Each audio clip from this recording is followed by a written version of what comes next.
चुंडावत परिवार, एक साधारण कहानी। बुराड़ी दिल्ली का एक व्यस्त इलाका है। यहाँ की गलियों में जीवन सामान्य था। इसी इलाके में चुंडावत परिवार रहता था, जिन्हें भाटिया परिवार भी कहा जाता था। उनका घर 3 मंजिला था।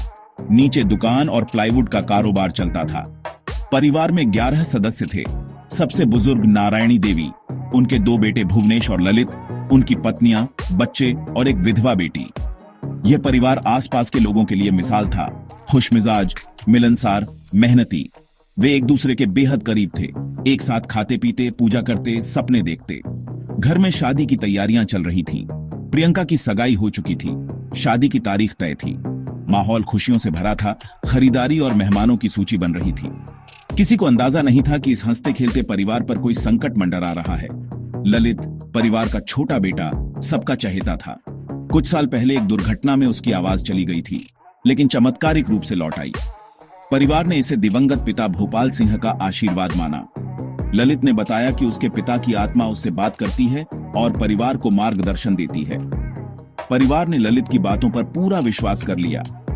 धीरे धीरे यह विश्वास उनकी जिंदगी का केंद्र बन गया और उन्हें एक ऐसे रास्ते पर ले गया जिसकी किसी ने कल्पना भी नहीं की थी। 30 जून 2018 की रात बाकी रातों जैसी थी। दुकान देर तक खुली रही। परिवार के सदस्य बाहर टहलते दिखे। बच्चे क्रिकेट खेलते रहे। सब कुछ सामान्य लग रहा था।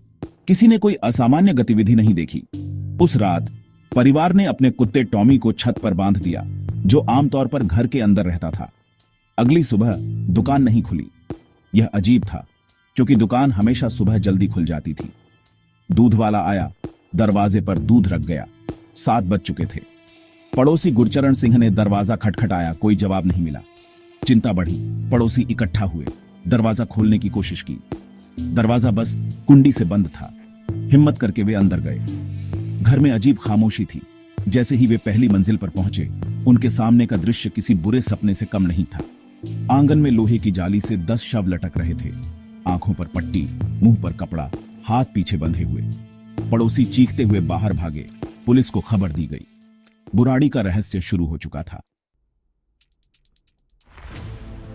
पुलिस घटनास्थल पर पहुंची तो हैरान रह गई। पहली मंजिल के आंगन में 10 शव फंदे से लटक रहे थे। बच्चे, महिलाएं, पुरुष, सबके चेहरे और मुंह कपड़े से ढके थे, हाथ पीछे बंधे थे।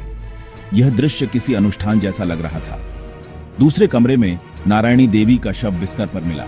मौत गला घोंटने से हुई थी। संघर्ष के कोई निशान नहीं थे। 10 लोग फंदे पर, एक की गला घोंटकर हत्या। पुलिस के सामने कई सवाल थे। घर में जबरन घुसने का कोई निशान नहीं था। सामान भी सुरक्षित था। मृतकों में नारायणी देवी, उनके बेटे भुवनेश और ललित, उनकी पत्नियां, बेटी प्रतिभा और 5 पोते पोतियां थे।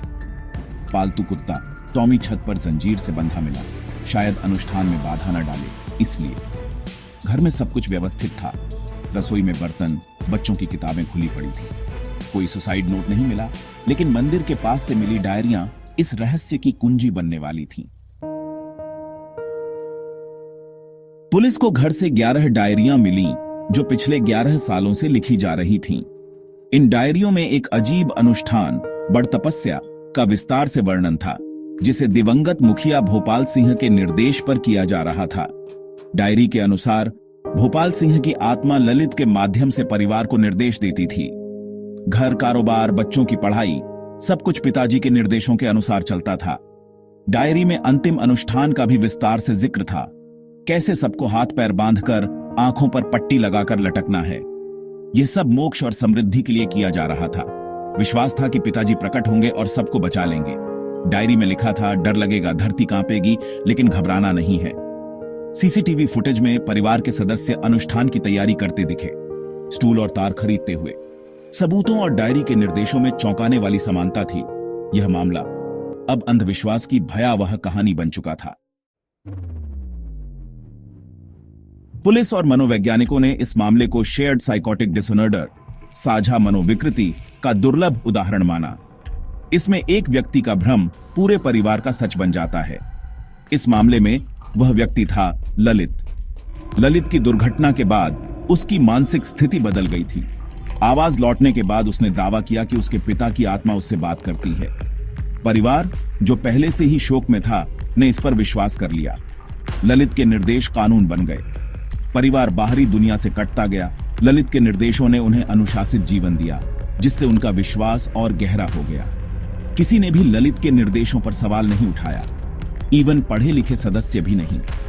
उन्हें पूरा यकीन था कि वे मरने नहीं जा रहे, बल्कि यह एक परीक्षा है। उनका दिमाग तर्क और वास्तविकता से दूर एक साझा भ्रम में जी रहा था।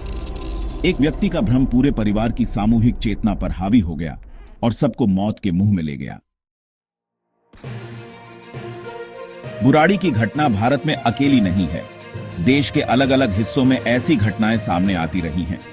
सितंबर 2024, दिल्ली के वसंत कुंज में हीरा लाल शर्मा और उनकी 4 बेटियों ने जहर खाकर आत्महत्या कर ली।